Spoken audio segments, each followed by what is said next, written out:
Nabi Yusuf itu bekerja di istana Kitfir. Kitfir ini punya istri namanya Zulaikha, orangnya cantik. Diam-diam Zulaikha ini rupanya naksir sama Yusuf.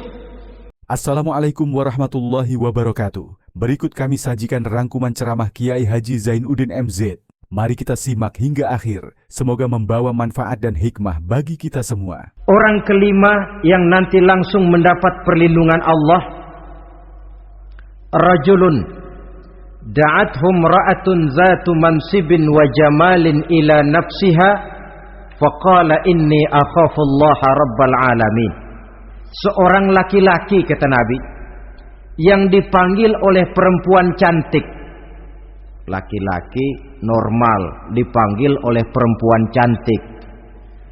Untuk apa? Diajak melakukan perbuatan yang negatif. Tidak ada orang yang tahu. Tempatnya sepi. Apa yang terjadi? Orang ini berkata, inni akhafullaha rabbal alamin. Maaf saja, saya takut kepada Allah. Orang yang bermoral nanti di akhirat langsung dilindungi oleh Allah. Tidak mudah jatuh oleh bujuk rayu. Tidak mudah terpesona oleh wajah-wajah yang menggiurkan. Seperti dalam sejarah yang terkenal itu Nabi Yusuf alaihi salam. Kenal kan Nabi Yusuf? Nabi Yusuf itu bekerja di istana Kitfir. Kitfir ini punya istri namanya Zulaikha, orangnya cantik. Diam-diam Zulaikha ini rupanya naksir sama Yusuf. Satu hari suaminya tidak ada di rumah, pintu dikunci-kunciin. Setelah pintu semua terkunci, dia panggil Nabi Yusuf, "Hai Talak, Yusuf, sini." Kata Yusuf, "Mau ngapain?" "Pokoknya sini." "Iya, mau ngapain?" "Iya, kayak orang-orang, ngapain sih?"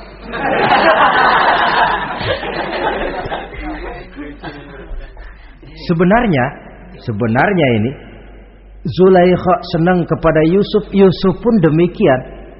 Walaqad hammat bihi wa hamma biha. Zulaikha menyenangi Yusuf, Yusuf pun menyenangi Zulaikha. Tapi apa? Walaula an ra'a burhana rabbih. Andai kata Yusuf tidak melihat peringatan Tuhannya, letter S. Yusuf, ini bukan pekarangan ente, dilarang parkir di sini. Sehingga walaupun tidak ada yang tahu, tidak ada yang melihat, Nabi Yusuf selamat dari bujuk rayu Zulaikha. Mempertahankan nilai-nilai moral di tengah kemajuan zaman memang merupakan pekerjaan yang tidak ringan. Merupakan pekerjaan yang sangat berat. Akan ada saja cobaan, akan ada saja gangguan yang kita temui di sepanjang perjalanan hidup ini. Tapi sebaliknya, kalau orang sudah tidak lagi menjunjung moral yang tinggi, lalu hidup menurut selera sendiri-sendiri, ya kita lihatlah lahirnya kebudayaan kumpul kebo yang diawali dengan free sex yang mengarah kepada Samenleven alias hidup bersama tanpa nikah. Memang sebabnya boleh jadi macam-macam. Mungkin karena broken home, nggak merasa diperhatikan di rumah, ibu bapak sibuk, lalu anak mencari kesibukan sendiri. Mungkin karena tekanan ekonomi dalam kehidupan miskin, lalu ada yang menawarkan kerjaan, tidak taunya malah dilemparkan ke lembah hitam. Mungkin juga karena pengaruh pergaulan dari lingkungan baik-baik, lalu berteman dengan yang tidak baik, hanyut ditelan arus pergaulan. Mungkin juga pengaruh kebudayaan yang dia tonton, buku yang dia baca, film yang dia lihat, ikut mewarnai dan membentuk kepribadiannya. Tapi apapun alasannya, satu hal yang jelas, semuanya berangkat dari rapuhnya pegangan orang kepada nilai-nilai agama. Sebab sumber nilai moral yang tertinggi tidak lain agama adanya. Intinya apa? Intinya tidak lain, orang yang beragama itu meyakini bahwa kemanapun dia pergi, dimanapun dia berada, Allah selalu melihat yang dia lakukan. An ta'budallaha ka'annaka tarahu fa illam takun tarahu fa innahu yaraka. Begitu yang kita pelajari dalam ihsan. Engkau beribadah kepada Allah seolah-olah kau lihat Allah. Kalaupun Allah tidak kau lihat, yakinlah Allah melihatmu. Jadi kalau saya sendiri, yang kedua itu Allah. Dibujuk rayu oleh cewek cakep, ayo dah bang, gak ada orang, kita cuma berdua. Dia bilang enggak, kita enggak berdua, bertiga. Berdua bang, bertiga. Yang ketiga siapa? Lu, gue, Allah, tiga.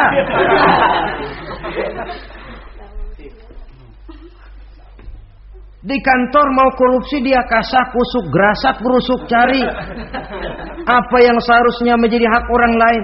Tidak ada yang lihat, tapi dia tidak sendiri. Saya berdua. Yang kedua, Allah. Merasakan kehadiran Allah dekat dalam hidup.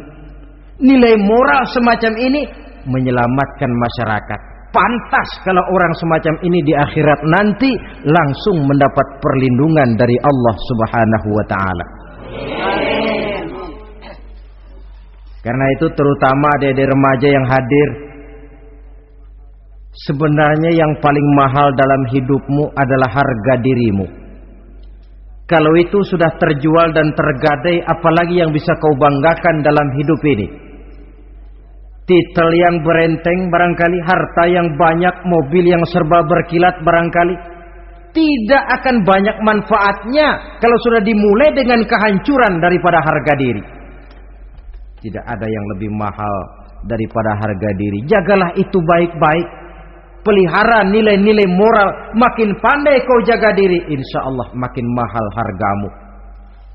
Dalam pandangan manusia, lebih-lebih juga dalam pandangan Allah.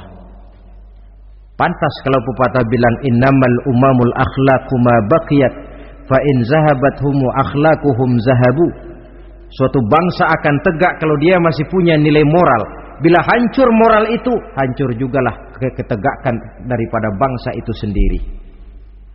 Ini yang kelima.